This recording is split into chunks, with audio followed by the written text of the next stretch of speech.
ಮಕ್ಕಳು ಮಾತ್ರ ಅಲ್ಲ, ಪ್ರಾಣಿ ಪಕ್ಷಿ ಗಿಡ ಎಲ್ಲವೂ ಹುಟ್ಟಿದ್ಮೇಲೆ ತಾವಾಗೆ ಬೆಳೆಯುತ್ತೆ. ಪಕ್ಷಿಗಳು ಹಾರೋದ್ ಕಲ್ತಿದ ತಕ್ಷಣ ಅವುಗಳನ್ನ ಗೂಡ್ ಬಿಟ್ಟು ಕಳಿಸ್ಬಿಡ್ತವೆ. ಪ್ರಾಣಿಗಳು ಹಾಗೇನೆ, ಬೇಟೆ ಆಡೋದನ್ನ ಕಲ್ತಿದ್ದೆ ಮಕ್ಳನ್ನ ತಮ್ಮ ಜೊತೆಗೆ ಇಟ್ಕೊಳ್ಳಲ್ಲ. ಇದು ಅವುಗಳ ಸಂಸ್ಕಾರ. ಅದೇ ನಾವು ಮನುಷ್ಯರು ಹಾಗಲ್ಲ. ನಮ್ಮ ಮಕ್ಕಳು ಬೆಳೆದು ಅವ್ರ ಕಾಲ ಮೇಲೆ ಅವರೇ ನಿಂತು ದುಡಿಯೋವರೆಗೂ ಸಾಕ್ತಿವಿ. ಅಷ್ಟಲ್ದೆ ಮೊಮ್ಮಕ್ಳಿಗೂ ಕೂಡಿಡ್ತೀವಿ. ಏನ್ ಹೇಳ್ತಾ ಇದೀಯ ಗೌರಿ? ಹಾಗಂತ ಹೆತ್ ಮಕ್ಕಳನ್ನ ದೂರ ಮಾಡಕ್ಕಾಗುತ್ತಾ? ಶಿವರೇ, ಈಗಿನ ಕಾಲದಲ್ಲಿ ಸಮಾಜ ಬೆಳಿತಿಪ್ಪು ವೇಗ, ಓಡ್ತಿಪ್ಪು ಟೆಕ್ನಾಲಜಿ ಕಂಡ್ರೆ ಎಲ್ಲೋ ಅಪ್ಪ ಅಮ್ಮನೇ ಸಂಸ್ಕಾರ ಕಳ್ಕೊಂಡಿರೇನೋ ಅಂದೇಳಿ ಅನ್ಸುತ್ತೆ. ಅನ್ಸೋದಲ್ಲ ಕಾಶಿ ಅವ್ರೆ, ಅದೇ ನಿಜ. ಮುಂಚೆ ಎಲ್ಲ ಅಪ್ಪ ಸ್ಟ್ರಿಕ್ಟ್ ಆಗಿರೋನು, ಅಮ್ಮ ಮುದ್ದು ಮಾಡೋಳು. ಅಪ್ಪ ಏಟ್ ಹೊಡೆದ್ರೆ ಅಮ್ಮ ಮುಲಾಮಚ್ಚಿ ಕಣ್ಣೀರು ಒರೆಸೋಳು. ಆಗ ಮಕ್ಕಳಿಗೆ ತಪ್ಪು ಮಾಡಬಾರ್ದು ಅನ್ನೋ ಭಯನೂ ಇರೋದು, ನಾವು ಕೆಳಗೆ ಬಿದ್ದರೆ ಕೈ ಹಿಡಿಯೋಕ್ಕೆ ಅಪ್ಪ ಅಮ್ಮ ಇದ್ದಾರೆ ಅನ್ನೋ ಆತ್ಮವಿಶ್ವಾಸನೂ ಇರೋದು.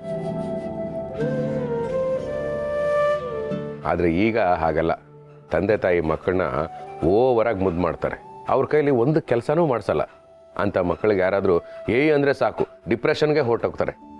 ಅಂಥ ಮಕ್ಕಳಿಗೆ ಸರಿಯಾದ ಸಾಮಾನ್ಯ ಜ್ಞಾನ ಕೂಡ ಇರಲ್ಲ. ನಿಜ ಬಾವ, ಹೊರಗೋಗಿ 1 ಲೀಟ್ರ್ ಹಾಲು ತಗೊಂಬನ್ನಿ ಅಂದ್ರೆ ಗೊತ್ತಾಗಲ್ಲ. ಇನ್ನು ತರಕಾರಿ ಮನೆ ದಿನಸಿ ಬಗ್ಗೆ ಅಂತೂ ಕೇಳಲೇಬೇಡಿ. ಯಾರು ಬಂದು ಏನಪ್ಪ ನಿನ್ನ ಹೆಸರು ಅಂತ ಕೇಳಿದ್ರೆ ಹೆಸರು ಹೇಳೋದಕ್ಕೂ ಹೆದರ್ಕೋತಾರೆ. ಇನ್ನು ಮನೆಯಿಂದ ಆಚೆ ಹೋಗಿ ಆಟ ಆಡೋದು ಗೊತ್ತೇ ಇಲ್ಲ. ಯಾವಾಗ ನೋಡಿದ್ರು ಬುಕ್ಸು, ಹೋಮ್ವರ್ಕು, ಮೊಬೈಲು, ಗೇಮು, ಇಷ್ಟೇ ಪ್ರಪಂಚ.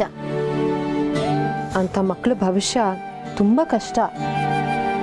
ಅಕಸ್ಮಾತ್ ಏನಾದರೂ ಹೆಚ್ಚು ಕಡಿಮೆ ಆಗಿ ಅಪ್ಪ ಅಮ್ಮ ಇಬ್ರು ಇಲ್ಲದೆ ಇರೋ ಹಾಗಾಗ್ಬಿಟ್ರೆ ಈ ಜಗತ್ತಲ್ಲಿ ಅವರೊಬ್ಬರೇ ಬದುಕೋದಕ್ಕೆ ತುಂಬ ಕಷ್ಟಪಡ್ತಾರೆ. ಹೌದು, ಕಷ್ಟ. ಈಗಿನ ಕಾಲದಲ್ಲಿ ಮಕ್ಕಳಿಗೆ ಅಪ್ಪ ಅಮ್ಮನೇ ವಿಲನ್ ಆಗಿರ್ತಾರೆ. ಹೊರಗಡೆ ಪ್ರಪಂಚ ಹ್ಯಾಂಗೆ ನಡೀತಿತ್ತು ಎಂಬ ಪರಿಜ್ಞಾನ ಸಮೇತ ಇಪ್ಪುದಿಲ್ಲ. ಅಟ್ಲೀಸ್ಟ್ ಬ್ಯಾಂಕಿಗೆ ಹೋಗಿ ಚಲನ್ ತುಂಬೋದು ಹ್ಯಾಂಗೆ, ಪೋಸ್ಟ್ ಆಫೀಸು ಹ್ಯಾಂಗಿರುತ್ತೆ, ಸರ್ಕಾರಿ ಕಚೇರಿಗಳು ಹ್ಯಾಂಗೆ ಕೆಲಸ ಮಾಡುತ್ತೆ, ಬಸ್ ಹತ್ಕೊಂಡು ಒಂದು ಕಡೆಯಿಂದ ಇನ್ನೊಂದು ಕಡೆಗೆ ಹ್ಯಾಂಗೆ ಹೋಗ್ತು ಅಂಬು ಪ್ರಾಕ್ಟಿಕಲ್ ನಾಲೆಡ್ಜ್ ಸಮೇತ ಇಪ್ಪುದಿಲ್ಲ. ಅಲ್ಲ, ಇದನ್ನೆಲ್ಲ ಹೇಳಿ ಕೊಡ್ಕೋದು ಜವಾಬ್ದಾರಿ ಯಾರ್ದು? ಅಪ್ಪ ಅಮ್ಮಂದಲ್ದ? ಎಲ್ಲರೂ ಒಂದೇ ಥರ ಇರಲ್ಲ ಕಾಶ್ ಅವರೇ. ಈಗ ಆಲ್ಮೋಸ್ಟ್ ಎಲ್ಲರೂ ಒಂದೇ ಥರ ಬಿಹೇವ್ ಮಾಡ್ತಾ ಇದ್ದಾರೆ. ಇಲ್ಲ ತೀರಾ ಮುದ್ದು ಮಾಡ್ತಾರೆ, ಇಲ್ಲ ತೀರಾ ಕಟುವಾಗಿ ನಡ್ಕೋತಾರೆ. ಮಕ್ಕಳ ಮನಸ್ಸಲ್ಲಿ ಏನಿದೆ ಅಂತ ತಿಳ್ಕೊಳ್ಳೋ ಪ್ರಯತ್ನನೂ ಪಡಲ್ಲ. ನಮ್ಮ ಫ್ರೆಂಡ್ ಲಕ್ಷ್ಮಿ ಕಥೆನೂ ಅದೇ ಆಗಿರೋದು. ಯಾವಾಗಲೂ ಅಪ್ಪ ಅಮ್ಮನ ಜಗಳ, ಅವ್ರ ಜಗಳದಲ್ಲಿ ಈ ಮಗು ಬಡವಾಗಿದೆ. ನಿಜ ಬಾವ, ಈ ಮನೆಗೆ ಬಂದ್ಮೇಲೆನೆ ಲಕ್ಷ್ಮಿ ನಗ್ನಗ್ತಾ ಇರೋದು. ಯಾವಾಗ್ಲೂ ಇಲ್ಲೇ ಇರ್ಬೇಕು ಅಂತಾನೂ ಹೇಳ್ತಾ ಇರ್ತಾಳೆ. ಪಾಪ ಅಲ್ವಾ? ಮಕ್ಕಳಿಲ್ಲ ಅಂದೇಳಿ ನೊಂದ್ಕೊಂಬು ನಾವು ಒಂದು ಕಡೆ ಯಾರೇ, ಮಕ್ಕಳಿದ್ರೂ ಬೆಲೆ ಕೊಡದೆಪ್ಪು ಅಪ್ಪ ಅಮ್ಮ ಒಂದು ಕಡೆ. ಪಾಪ ಲಕ್ಷ್ಮಿ ಇಲ್ಲಿರೋಷ್ಟು ಹೊತ್ತು ಖುಷಿಯಾಗಿರ್ತಾಳೆ. ಮನೆಗೆ ಹೋದ್ಮೇಲೆ ಅದೇ ರಾಗ ಅದೇ ಹಾಡು. ಅವಳ ಹಣೆ ಬರನೇ ಸರಿ ಇಲ್ಲ ಅನ್ಸುತ್ತೆ. ಅದಕ್ಕೆ ಕಣಮ್ಮ, ಇನ್ಮೇಲೆ ಇಲ್ಲೇ ಇರ್ತೀನಿ ಅಂತ ಲಗ್ಗೇಜ್ ಸಮೇತ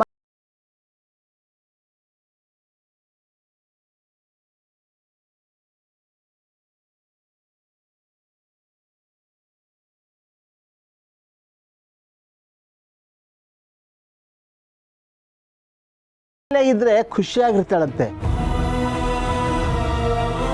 ಪಾಪ ಅವ್ಳು ನೋಡಿದ್ರೆ ಅಯ್ಯೋ ಅನ್ಸುತ್ತೆ.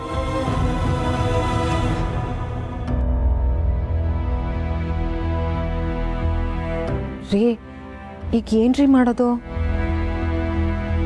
ನೀವು ಮಾತಾಡ್ತೀರಿ, ಬರ್ತೀನಿ. ಲಕ್ಷ್ಮಿ ಜೀವನ ಸರಿ ಹೋಯ್ಕೊಂಬಂಗಿದ್ರೆ ಫಸ್ಟ್ ಅವ್ರ ಅಪ್ಪ ಅಮ್ಮ ಬದಲಾಯ್ತು. ಆಗಲೇ ಈ ಸಮಸ್ಯೆಗೆ ಒಂದು ಪರಿಹಾರ ಅಂದಳಿ ಸಿಕ್ತದೆ. ಅಕಸ್ಮಾತ್ ಅವ್ರ ಅಪ್ಪ ಅಮ್ಮ ಬದಲಾಗದೆ ಇದ್ರೆ ರೀ, ಲಕ್ಷ್ಮಿನ ನಾವು ದತ್ತು ತಗೋಬಹುದು ಅಂತ ಕೇಳ್ತೀರಾ? ಗೌರಿ ತಾಳ್ಮೆ. ನಿಮ್ಮ ನೋವು ನಮ್ಗೆ ಅರ್ಥ ಆಗುತ್ತೆ. ಆದರೆ ದುಡುಕಿ ಯಾವ ನಿರ್ಧಾರನೂ ತಗೋಬೇಡಿ. ಕಾಶ್ವರೇ, ಮೊದಲು ಅವ್ರ ಅಪ್ಪ ಅಮ್ಮ ಹತ್ರ ನಾವು ಹೋಗಿ ಮಾತಾಡೋಣ, ಏನು ಎತ್ತ ಅಂತ ವಿಚಾರಿಸೋಣ. ಏನಂತೀರಿ? ನನಗೂ ಅದೇ ಸರಿ ಅಂತ ಅನಿಸ್ತಿತ್ತು. ಅದಕ್ಕೆ ದೊಡ್ಡವ್ರು ಹೇಳೋದು, ಅಪ್ಪ ಅಮ್ಮನ ಜಗಳದಲ್ಲಿ ಕೂಸು ಬಡವಾಯಿತು ಅಂತ. ಶಿವಪ್ರಸಾದ್, ಗಿರಿಜಾ ಅವರೇ, ಹೇಳ್ರಿ ನನ್ನ ಮಗಳು. ಏನು ನಿನ್ನ ಮಗಳ? ಯಾವ ಬಾಯಲ್ಲಿ ಹೇಳ್ತಾ ಇದೆಯಾ ನಿನ್ ಮಗಳು ಅಂತ? ಅವಳು ನನ್ನ ಮಗಳು. ಅದಕ್ಕೆ ಲಗೇಜ್ ಸಮೇತ ಮನೆ ಬಿಟ್ಟು ಬಂದಿರೋದು. ನೀನ್ ಸರಿ ಇದ್ರೆ ಹೀಗೆಲ್ಲ ಯಾಕಾಗ್ತಿತ್ತು? ಹಿಂಗೆಲ್ಲ ಮಾತಾಡೋದು ಸರಿ ಇಲ್ಲ.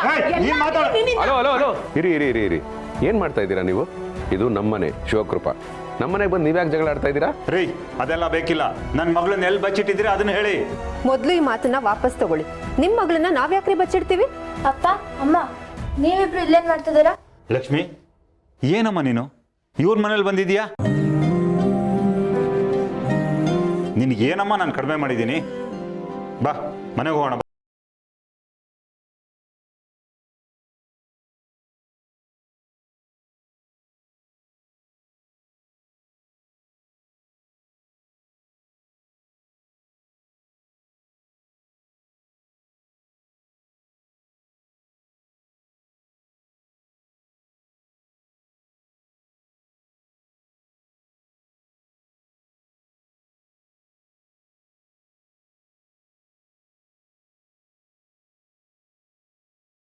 ಅದಕ್ಕೊಂದು ಕಾರಣ ಇರಬೇಕಲ್ಲ, ಅದೇನು ಅಂತ ಹೇಳು. ಇದರಲ್ಲ, ಇವ್ರನ್ನ ಕೇಳಿ.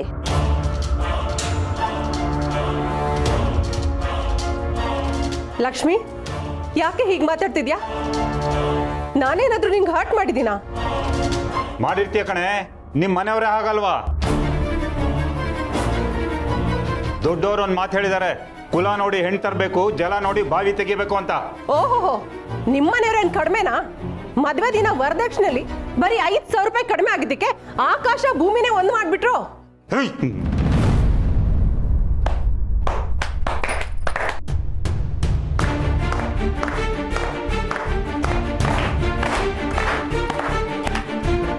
ಸೂಪರ್ ಮೇಡಮ್ ನೀವು. ಸರ್ ನೀವು ಸೂಪರೇ. ಅಪ್ಪ ಅಮ್ಮ ಅಂದರೆ ನಿಮ್ಮ ಹಾಗಿರಬೇಕು. Parents of the year award ಏನಾದರೂ ಇದ್ದರೆ ಅದು ನಿಮಗೇ ಕೊಡಬೇಕು. ನಿಮ್ಮ ಮಗಳು ನಿಮ್ಮ ಮನೆಗೆ ಬರಲ್ಲ ಅಂತ ಹೇಳ್ತಿದ್ದಾಳೆ. ಅದು ಯಾಕೆ ಅಂತ ನಮಗೆ ಇವಾಗ ಪ್ರಾಕ್ಟಿಕಲಾಗಿ ಅರ್ಥ ಆಗೋಯ್ತು. ಅಲ್ಲ ಸರ್, ನಿಮ್ಮಿಬ್ಬರನ್ನು 5 ನಿಮಿಷ ನಮ್ಮ ಕೈಲೇ ತಡ್ಕೊಳಕ್ಕಾಗಲಿಲ್ಲ. ಪಾಪ ಆ ಮಗು ಚಿಕ್ಕ ವಯಸ್ಸಿಂದ ಅದೆಷ್ಟು ನೊಂದಿರ್ಬೋದು ಸರ್. ಮಕ್ಕಳು ಅಂದರೆ ಏನು ಅನ್ಕೊಂಡಿದ್ದೆ?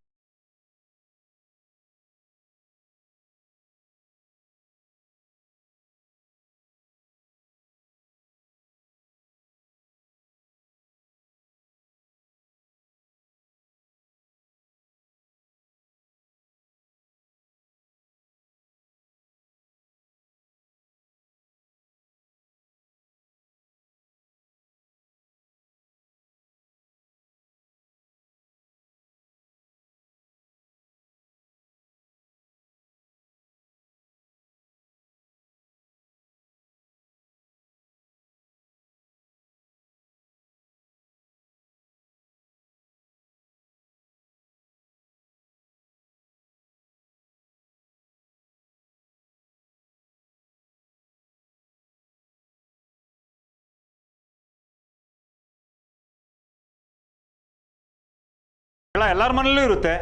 ಕರೆಕ್ಟಾಗಿ ಹೇಳಿದ್ರಿ ಸರ್. ಜಗಳ ಎಲ್ಲರ ಮನೇಲೂ ಇದ್ದಿದ್ದೆ. ಆದರೆ ನಮ್ಮ ಜಗಳದಿಂದ ನಮ್ಮ ಮಗಳು ಇನ್ಯಾರ್ದೋ ಮನೆಗೆ ಹೋಗಿ ಅಪ್ಪ ಅಮ್ಮ ನಾನು ಯಾವತ್ತೂ ನಿಮ್ಮ ಮನೆಗೆ ಬರಲ್ಲ ಅಂತ ಹೇಳೋ ಪರಿಸ್ಥಿತಿನ ನಾವು ತಂದ್ಕೋಬೋದು.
ತಪ್ಪಾಯ್ತು ಕಣೆ, ಸಾರಿ. ಇರ್ಲಿ ಬಿಡೋ, ನೀನ್ ಸಾರಿ ಕೇಳಬೇಡ. ನಾನು ನಿನ್ನ ಜೊತೆ ಜಗಳ ಮಾಡಿದ್ದೀನಿ. ಇನ್ಮೇಲೆ ಹೀಗೆ ಮಾಡೋದು ಬೇಡ. ನಮಗೆ ನಮ್ಮ ಮಗಳು ಬೇಕು, ಇನ್ನೇನು ಬೇಡ.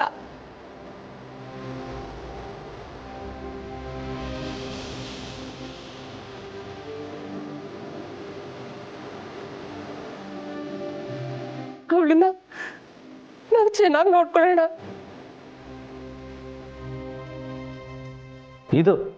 ಇದು ಪೇರೆಂಟ್ಸ್ ಅಂದರೆ. ಇನ್ನು ಮುಂದೆ ಆದರೂ ನೀವು ಹೇಳ್ದಂಗೆ ನಡ್ಕಂತ್ರಿ ಅಂದೇಳಿ ನಾನು ಅಂದ್ಕೊಂಡಿದ್ದೆ. ಕಂದ ಲಕ್ಷ್ಮಿ, ನೀನಿನ್ನು ಧೈರ್ಯವಾಗಿ ಅಪ್ಪ ಅಮ್ಮನ ಜೊತೆ ಹೋಯ್ಲ. ಲಕ್ಷ್ಮಿ, ನಿನಗೇನೇ ಪ್ರಾಬ್ಲಮ್ ಆದ್ರೂ ಶಿವು ಅಂಕಲ್ ನಂಬರ್ ಇದೆಯಲ್ಲ, ಕಾಲ್ ಮಾಡು, ನಾವೆಲ್ಲರೂ ಬರ್ತೀವಿ. ಲಕ್ಷ್ಮಿ, ಬಾರೆ ಮನೆಗೆ ಹೋಗೋಣ.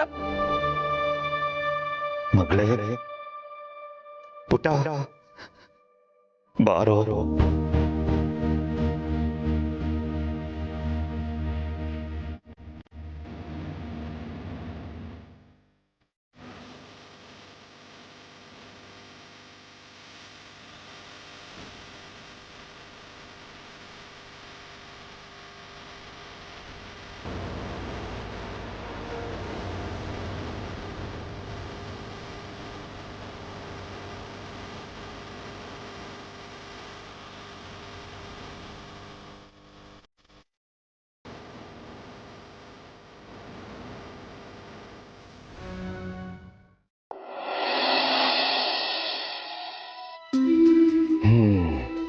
ಸತ್ಯ, ಭಗವಂತ ನನಗೊಂದು ಕರ್ತವ್ಯ ಕೊಟ್ಟಿದ್ದ. ನನಗೆ ತೋಚಿದ ಮಟ್ಟಿಗೆ ಅದನ್ನು ಸಾಲ್ವ್ ಮಾಡಿದ್ದೀನಿ. ಅದರಲ್ಲಿ ಎಷ್ಟು ಸರಿ ಇತ್ತು, ಎಷ್ಟು ತಪ್ಪಿತ್ತು ನನಗಂತೂ ಗೊತ್ತಿಲ್ಲ. ಒಟ್ಟಿನಲ್ಲಿ ಆ ಮಗು ಸಮಸ್ಯೆ ಕ್ಲಿಯರ್ ಆಯ್ತಲ್ಲ, ನನಗಷ್ಟೇ ಸಾಕು. ಶಿವಪ್ರಸಾದ್, ಭಗವಂತ, ಸಮಸ್ಯೆಯನ್ನ ನೀನು ನಿಭಾಯಿಸಿದ ರೀತಿ, ಅದಕ್ಕೆ ಪ್ರತಿಕ್ರಿಯಿಸಿದ ವಿಧಾನ ಎಲ್ಲವೂ ಪ್ರಶಂಸೆಗೆ ಅರ್ಹವಾದ. ಆಹಾ ಭಗವಂತ, ನೀನು ಹೊಗಳೋದೇ ಅಪರೂಪ. ಅಂಥದ್ರಲ್ಲಿ ನೀನು ನನ್ನ ಹೊಗಳ್ತಾ ಇದೆ ಅಂದರೆ ಇದಕ್ಕಿಂತ ಖುಷಿ ಬೇಕಾ? ನಾನು ನಿನಗೆ ಮೊದಲೇ ಹೇಳಿದ್ದೆ ಶಿವಪ್ರಸಾದ್, ಈ ಹೊಗಳಿಕೆ ಅನ್ನೋದು ಕೇವಲ ಕಾಲ್ಪನಿಕ, ಆದರೆ ಹೇಳಿಕೆ ಅನ್ನೋದು ಸತ್ಯ. ಒಬ್ಬ ತಂದೆಯಾಗಿ ಇನ್ನೊಂದು ಮಗುವಿನ ನೋವಿಗೆ ಸ್ಪಂದಿಸಿ ಅದರ ಹೆತ್ತವರಿಗೆ ಮನವರಿಕೆ ಮಾಡಿದ ರೀತಿ ನಿಜಕ್ಕೂ ಶ್ಲಾಘನೀಯ ಶಿವಪ್ರಸಾದ್. ಇದು ಹೊಗಳಿಕೆ ಅಲ್ಲ, ಇದ್ದದ್ದನ್ನು ಇದ್ದಂತೆಯೇ ಹೇಳುವ ಹೇಳಿಕೆ. ನಿನ್ನ ಮಾತು ಕೇಳಿ ನಂಗೆ ತುಂಬ ಖುಷಿ ಆಯಿತು ಭಗವಂತ. ಅಲ್ಲ ಭಗವಂತ, ಮಕ್ಕಳನ್ನು ಮಾಡ್ಕೊಳ್ಳೋದು ದೊಡ್ಡದಲ್ಲ. ಆ ಮಕ್ಕಳಿಗೆ ನಾವೇನು ಸಂಸ್ಕಾರ ಕೊಡ್ತೀವಿ ಅದು ಮುಖ್ಯ ಅಂತ ನಂಬಿರೋ ನಾನು. ಪಾಪ ಲಕ್ಷ್ಮಿ ತನ್ನ ಮನೇಲಿ ಪ್ರೀತಿ ಸಿಗ್ತಿಲ್ಲ ಅಂತ ಆ ಪ್ರೀತಿನ ಹೊರಗಡೆ ಬಯಸಿ ಯಾರಾದರೂ ಅವಳನ್ನು ಮೋಸ ಮಾಡಿಬಿಟ್ಟಿದ್ದಿದ್ರೆ, ಪುಣ್ಯಕ್ಕೆ ಆ ಥರ ಏನೂ ಆಗಲಿಲ್ಲ. ಏನೋ ಭಗವಂತ, ನನಗೆ ತೋಚಿದ್ದು ನಾನು ಮಾಡಿದೆ. ಎಲ್ಲದಕ್ಕೂ ನೀನೇ ಪ್ರೇರಣೆ. ಬಳ್ಳಿಗೆ ಕಾಯಿ ಭಾರವಲ್ಲ, ಹೆತ್ತವರಿಗೆ ಮಕ್ಕಳು ಭಾರವಲ್ಲ. ಆದರೆ ಮಕ್ಕಳಿಗೆ ಹೆತ್ತವರೇ ಭಾರವಾದರೆ ಬದುಕು ಘೋರವಾಗುತ್ತದೆ. ಮಣ್ಣಿಗೆ ಸಂಸ್ಕಾರ ಕೊಟ್ಟರೆ ಮಡಿಕೆಯಾಗುತ್ತದೆ, ಸಗಣಿಗೆ ಸಂಸ್ಕಾರ ಕೊಟ್ಟರೆ ವಿಭೂತಿಯಾಗುತ್ತದೆ, ಚಿನ್ನಕ್ಕೆ ಸಂಸ್ಕಾರ ಕೊಟ್ಟರೆ ಆಭರಣವಾಗುತ್ತದೆ. ಆದರೆ ಹೆತ್ತವರು ಮಕ್ಕಳಿಗೆ ಸಂಸ್ಕಾರ ಕೊಟ್ಟರೆ ಮಾತ್ರ ಮಕ್ಕಳು ಉತ್ತಮರಲ್ಲಿ ಸರ್ವೋತ್ತಮರಾಗುತ್ತಾರೆ. ಆದರೆ ಸಂಸ್ಕಾರ ಕೊಡುವ ಸಂಸಾರವೇ ಹದಗೆಟ್ಟರೆ ಮಕ್ಕಳ ಪಾಡೇನು?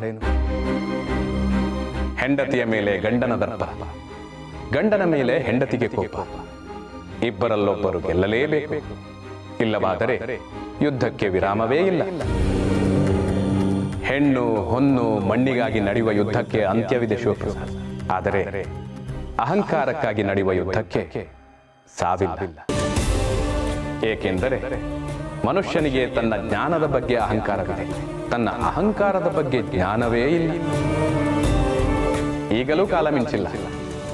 ನಿಮ್ಮ ದ್ವೇಷ, ಅಸೂಯೆ, ಅಹಂಕಾರ, ಹಮ್ಮು ಬಿಮ್ಮುಗಳನ್ನು ಬಿಟ್ಟು ನಿಮಗಾಗಿ ಅಲ್ಲದಿದ್ದರೂ ನಿಮ್ಮ ಮಕ್ಕಳಿಗಾಗಿ ಒಂದಾಗಿ ಬಾಳಿ. ನಿಮ್ಮ ಮಕ್ಕಳಿಗೆ ನೀರನ್ನು ಮಾತ್ರ ಅಲ್ಲ, ನೀವಾಡೋ ಮಾತುಗಳನ್ನು ಶೋಧಿಸಿ ಆರಿಸಿಕೊಡುವುದು ಆರೋಗ್ಯಕ್ಕೆ ತುಂಬಾ ಒಳ್ಳೆಯದು. ಒಳ್ಳೆಯ ಶಾಲೆ, ಉತ್ತಮ ಸಮಾಜ, ಅತ್ಯುತ್ತಮ ಸ್ನೇಹಿತರಿಂದ ಮಾತ್ರ ಅವರ ಬೆಳವಣಿಗೆ ಸಾಧ್ಯ ಇಲ್ಲ. ಮನೆಯಲ್ಲೂ ಉತ್ತಮ ಸಂಸ್ಕಾರವಿರಬೇಕು. ಏಕೆಂದರೆ ಮನೆ ಎನ್ನುವುದು ಕೇವಲ ಕಟ್ಟಡ ಅಲ್ಲ, ಸಿಹಿ ಕಹಿಯನ್ನು ಚಿನಿಗಿಸುವ ಜೇನುಗೂಡು. ಹೆತ್ತವರು ಕೇವಲ ಪೋಷಕರಲ್ಲ, ಮಕ್ಕಳ ಬದುಕಿನ ಶಿಲ್ಪಿಗಳು. ನಿಮ್ಮ ಮಕ್ಕಳನ್ನು ಶಿಲ್ಪವನ್ನಾಗಿಸುವಿರೋ ಅಥವಾ ಕಲ್ಲಾಗೇ ಉಳಿಸುವಿರೋ ನಿಮಗೆ ಬಿಟ್ಟಿತ್ತು.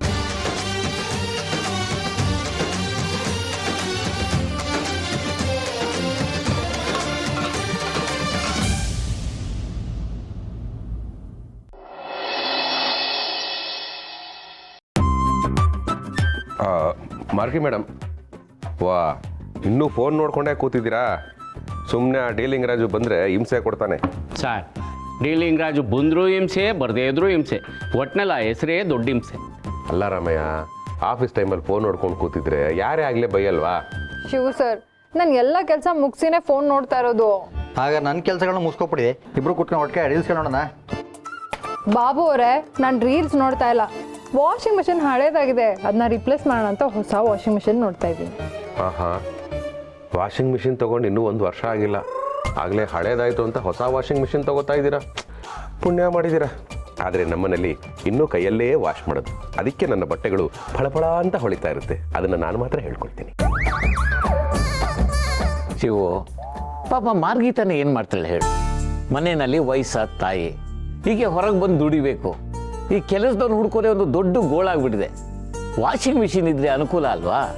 ಸರ್, ನಮ್ಮನೇಲೂ ಇದೆ, ಹೋದ ತಿಂಗಳು ತಗೊಂಬಂದೆ.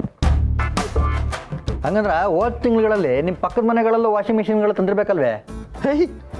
ಅದಂಗ ಅಷ್ಟು ಕರೆಕ್ಟಾಗಿ ಹೇಳಿದೆ. ನಿಮ್ಮ ಮನೆ ಹಣ ಬರಗಳು ನನಗೆ ಗೊತ್ತಿಲ್ವೇ? ಪಕ್ಕದ ಮನೆಗಳಲ್ಲಿ ಏನೇ ತಂದ್ರು 1 ತಿಂಗಳು ಬಿಟ್ಟು ನಿಮ್ಮ ಮನೆಗಳಲ್ಲಿ ತರ್ತೀರಿ. ಅದು ಇಡೀ ಊರುಗಳಿಗೆ ಗೊತ್ತು. ಹೇ ಬಾಬು, ಹಾಗೆಲ್ಲ ಒಬ್ಬರು ವೈಯಕ್ತಿಕ ವಿಚಾರದ ಬಗ್ಗೆ ಮಾತಾಡಬಾರ್ದು. ಮಾರ್ಗಿ ಮೇಡಮ್, ವಾಷಿಂಗ್ ಮಿಷಿನ್ ಎಷ್ಟಾಗುತ್ತೆ? It depends. ಟಾಪ್ ಲೋಡ್ ಅಂದರೆ 15,000ಗೆಲ್ಲ ಸಿಕ್ಬಿಡುತ್ತೆ, ಆದರೆ ಫ್ರಂಟ್ ಲೋಡ್ ಅಂದರೆ 30,000 ನನ್ನ ಅಬಾವೆ. ಓ, ನೀವು ಯಾವ್ದು ತಗೋತಾ ಇದ್ದೀರಾ? ನಾನು ಫ್ರಂಟ್ ಲೋಡು, ನನ್ನ ಬಜೆಟ್ ಒಂದು 45,000 to 50,000. ಅಷ್ಟೊಂದು ದುಡ್ಡಾ? ಶಿವು ಸರ್, ವಾಷಿಂಗ್ ಮಿಷಿನ್ಗೆ ದುಡ್ಡು ಜಾಸ್ತಿ ಆದಷ್ಟು ನೀರು ಕನ್ಸಂಪ್ಷನ್ ಕಡಿಮೆ ಯೂಸ್ ಮಾಡೋ ವಾಷಿಂಗ್ ಮಿಷಿನ್ ಸಿಗತ್ತೆ. ನೀರು ಕಮ್ಮಿ ಖರ್ಚಾಗುತ್ತಾ? ಖರ್ಚಾದ್ರೆ ಆಯಿತು, ದುಡ್ಡು ಉಳ್ಸೋದು ನೋಡಿ ಮೇಡಮ್. ಕಮ್ಮಿ ದುಡ್ಡು ಇರೋದೇ ತಗೊಳ್ಳಿ ವಾಷಿಂಗ್ ಮಿಷಿನು. ಶಿವಪ್ಪನೆ, ನಿನ್ನೇನಾರು ಕೇಳೋರೇನಪ್ಪನೆ? ಬೇರೆ ಮನೆ ವಿಷಯಗಳು ಬೇಡ ಅಂದ್ಬಿಟ್ಟು ಇವಾಗ ನೀನೇ ಕೇಳ್ತಾ ಇದೀಯ. ಹಾಗಲ್ಲ ಬಾಬು, ಆಫ್ಟರ್ ಆಲ್ ನೀರಿಗೋಸ್ಕರ ಅಷ್ಟೊಂದು ಇನ್ವೆಸ್ಟ್ ಮಾಡ್ತಾ ಇದ್ದಾರಲ್ಲ ಅಂತ ಒಂದು ಕಾಳಜಿ ಅಷ್ಟೇ. ಅದೇ ದುಡ್ಡಿದ್ರೆ ಬೇರೆ ಯಾವುದಕ್ಕಾದ್ರೂ ಯೂಸ್ ಆಗುತ್ತಲ್ವಾ? ಆದರೆ ನೀರೇ ಇಲ್ಲ ಅಂದರೆ ಬೇರೆ ಏನೇ ಇದ್ರೂ ಏನಕ್ಕೂ ಆಗಲ್ಲ. ನೀರನ್ನ ಸೇವ್ ಮಾಡಬೇಕು ಶಿವ ಸರ್. ಅಯ್ಯೋ ಮೇಡಮ್, ದುಡ್ಡು ಉಳ್ಸೋದು ನೋಡಿ, ನೀರಿಗೇನು ಎಲ್ಲ ಕಡೆ ಸಿಗುತ್ತೆ ಅಲ್ಲ? ದುಡ್ಡಿಗಿಂತ ಅಮೂಲ್ಯನಾ ನೀರು? ಶಿವು, ನೀರು ಅಮೂಲ್ಯನಪ್ಪ. ನೀನು ಎಷ್ಟೇ ಹಣ ಇಟ್ಟಿದ್ರು ಸಾಯೋ ಗಳಿಗೆನಲ್ಲಿ ಬಾಯಿಗೆ ಬಿಡೋದು 2 ತೊಟ್ಟು ನೀರೇ ಹೊರತು ಹಣ ಅಲ್ಲಪ್ಪ. ಅದಕ್ಕೆ ನೀರಿಗೆ ಬೆಲೆ ಜಾಸ್ತಿನಪ್ಪ. ಸರ್, ಮ್ಯಾಪ್ ನೋಡಿಲ್ವಾ ಸರ್? ಅದ್ರಲ್ಲಿ 1/4 ಭಾಗ ಅಷ್ಟೇ ಭೂಮಿ ಇರೋದು, ಮಿಕ್ಕಿದೆಲ್ಲ ಬರೀ ನೀರೇ. ಸುಮ್ಮನೆ ನೀರಿಗೆ ಬೆಲೆ ಕೊಟ್ಕೊಂಡು ಏನು ಹೇಳೋದ ನಿಮಗೆ? ಇವಾಗ ನೀರಿಂದ ಕಣಪ್ಪ ಸಮಸ್ಯೆ. ಪೇಪರ್ನಲ್ಲಿ ಓದ್ತಾ ಇದ್ದೆ, ಪೈಪ್ ಲೈನ್ ಕಾಮಗಾರಿ ನಡೀತಾ ಇದೆಯಂತೆ. ಅದಕ್ಕೆ ಬೆಂಗಳೂರಿನಲ್ಲಿ ಒಂದೊಂದು ದಿನ ಒಂದೊಂದು ಏರಿಯಾನಲ್ಲಿ ನೀರನ್ನ ಬಂದ್ ಮಾಡ್ತಾ ಇದ್ದಾರೆ. ಬಂದ್ ಮಾಡ್ತಾರ ನೀರು ತಾನೆ ಸರ್, ಮಾಡಿದ್ರೆ ಮಾಡ್ಕೊಳ್ಳಿ ಬಿಡಿ, ದುಡ್ಡೇನಲ್ವಲ್ಲ.